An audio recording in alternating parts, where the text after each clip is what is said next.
Yo me llamo Federico Fernández, tengo el gran placer de presentarlo a Gabriel Zanotti esta mañana, en su conferencia con la que nos honra.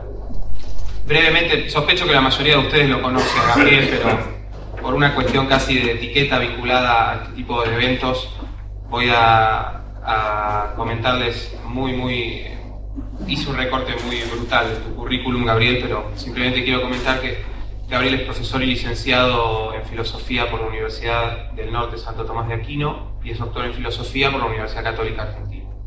A su vez también actualmente ejerce como miembro del Departamento de Investigaciones del Instituto Hayek, es director académico del Instituto Acto en Argentina y profesor titular en numerosas universidades, tales como la Universidad Austral, la UNSTA, el SEMA y la Francisco Marroquín de Guatemala.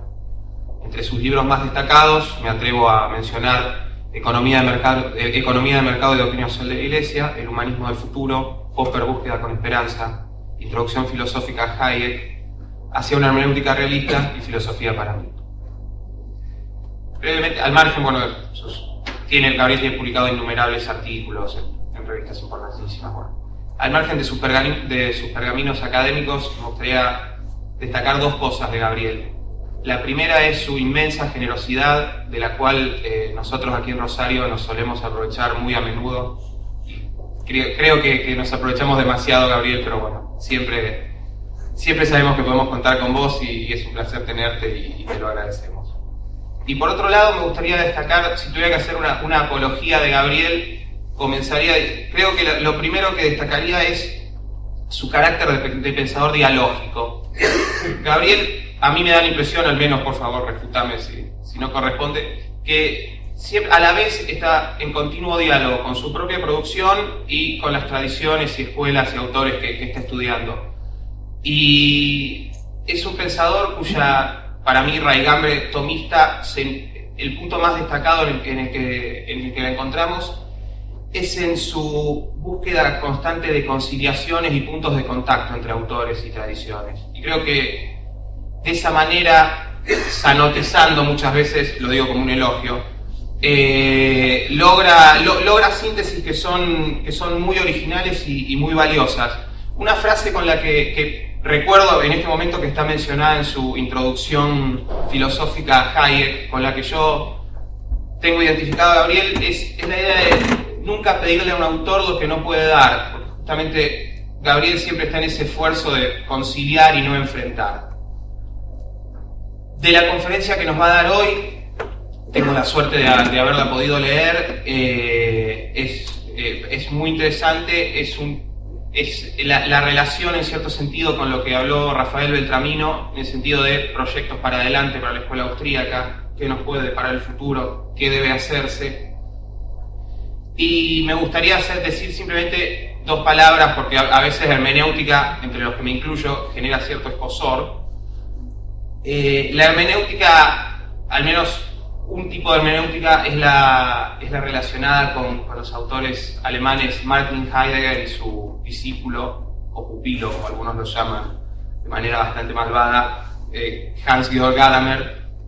Es una hermenéutica asociada a ciertos problemas que tienen que ver son problemas que todos que están relacionados profundamente entre sí, que son problemas como el relativismo, el historicismo, el divorcio del criterio de verdad, una tendencia a cierta absolutización de los prejuicios y de la precomprensión y el desprecio por la ciencia moderna.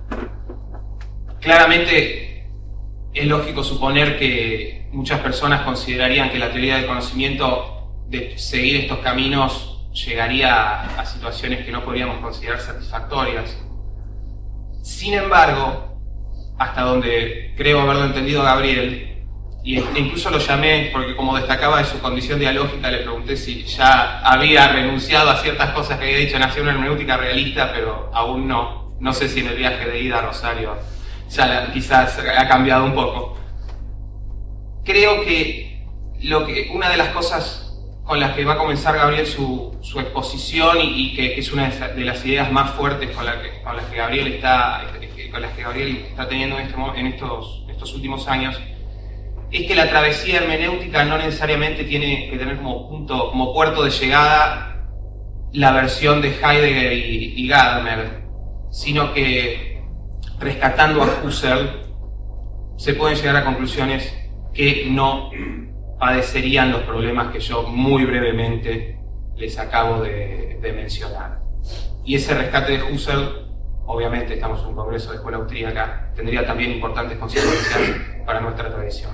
Así que sin más, Gabriel, te dejo. Bien, muchas gracias, Federico. Yo muy agradecido de estar aquí de vuelta, donde incluso podría estar más seguido si no fuera por invariadas restantes circunstancias. Y así que siguiendo lo que Federico acaba de decir, mi conferencia se va a titular Ayn Rand, Marx, Mises y Santo Tomás, un solo corazón. ¿Ah? ¿Okay? Lo lograrías. Podría, sí, como ejercicio dialéctico podría ser.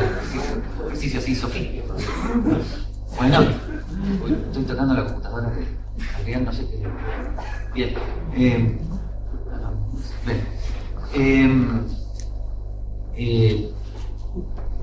Bien, como algunos ya saben, todo el mundo puede estar en desacuerdo con cualquier cosa que yo diga, incluso con esto último, y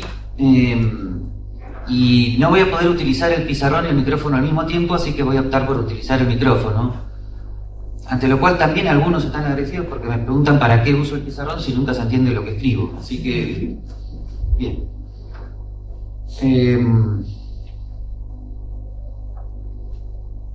Bien, entonces vamos a comenzar a explicar el tema de qué es lo que yo diagnostico como el estancamiento epistemológico de la escuela austríaca y cuál podría ser una propuesta de salida de este estancamiento. Primero vamos a reseñar un poquito el estado de la cuestión. Como muchos saben, en la escuela austríaca de economía hay una fuerte influencia de la versión a priori de la economía que vendría de Mises, y utilizo el potencial porque últimamente estoy desarrollando la tesis de que el a priorismo extremo que tanto ha influenciado sobre todo a algunos economistas austríacos que se encuentran en el Mises Institute es más bien la versión Rothbard de Mises. Pero yo estoy insistiendo últimamente que existe otra versión de Mises, que es la versión Maslow, que considero que debe estar en igualdad de circunstancias con respecto a la versión de Rothbard, pero no es el objetivo de esta charla. Luego también todos sabemos que Hayek en principio desarrolló otra versión epistemológica de la escuela austríaca, una versión donde hay o habría también una referencia a hipótesis auxiliares que no necesariamente se encuentran deducidas a partir de la praxeología para lograr la tesis principal de la escuela austríaca, a saber, una tendencia a una mayor adecuación de expectativas bajo ciertas condiciones de libre mercado, ¿no?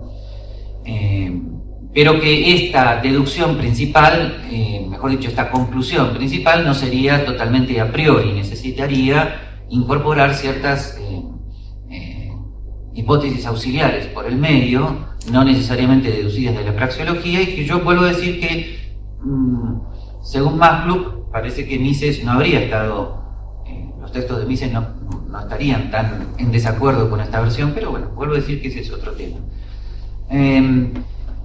Sin embargo, la escuela austríaca siempre estuvo ahí oscilando entre una y otra versión epistemológica, y hubo bastante revuelo epistemológico durante los años 70 y 80, sobre todo por una figura muy olvidada, injustamente olvidada en todos nuestros debates, que es Ludwig Lachmann.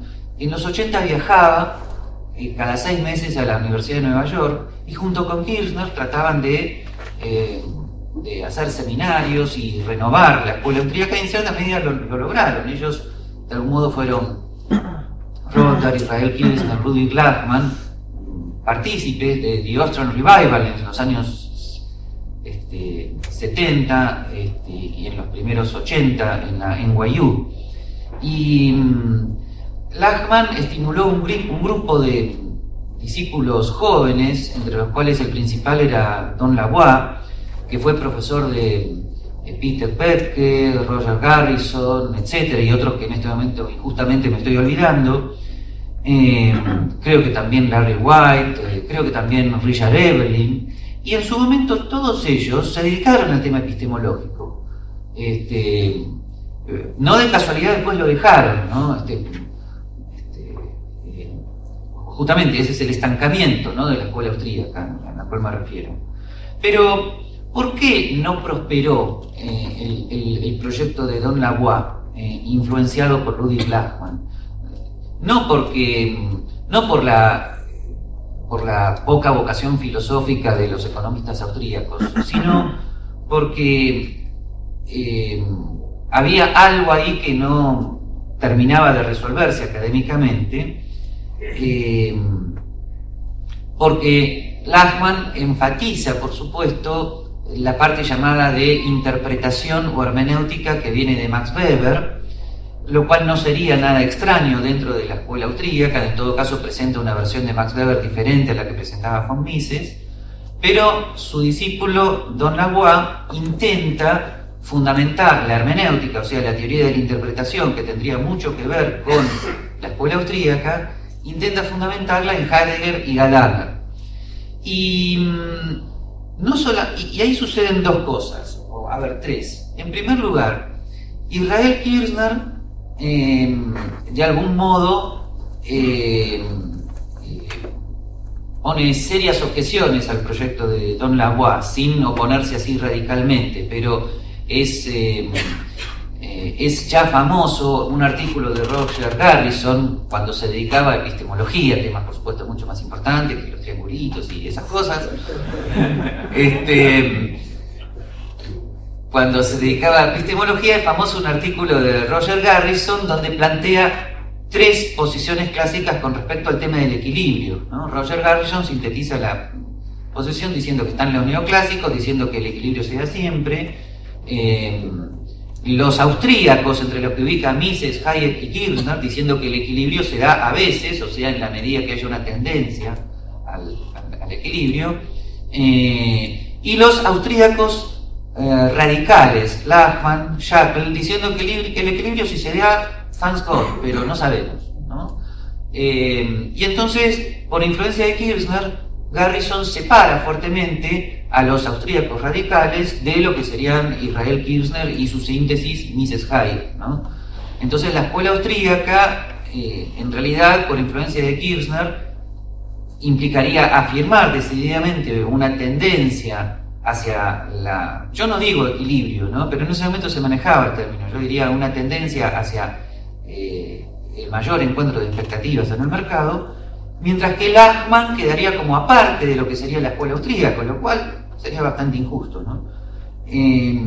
Esto también fue muy influenciado por los estudios que Ricardo Crespo hizo en la Argentina sobre los pensamientos de Lachmann y Schackel, en cuanto a los austríacos radicales obviamente no por los radicales, sino por la radicalización de la incertidumbre en Mises. O sea, el argumento de Lachmann es que si seguimos estrictamente el tema de la incertidumbre presentado en von Mises, no podemos saber si el mercado va a presentar o no, depende del momento, una tendencia al equilibrio. Por supuesto, la solución de Lachmann no era el socialismo, ¿no? La solución de Lachmann es: no hay nada que hacer.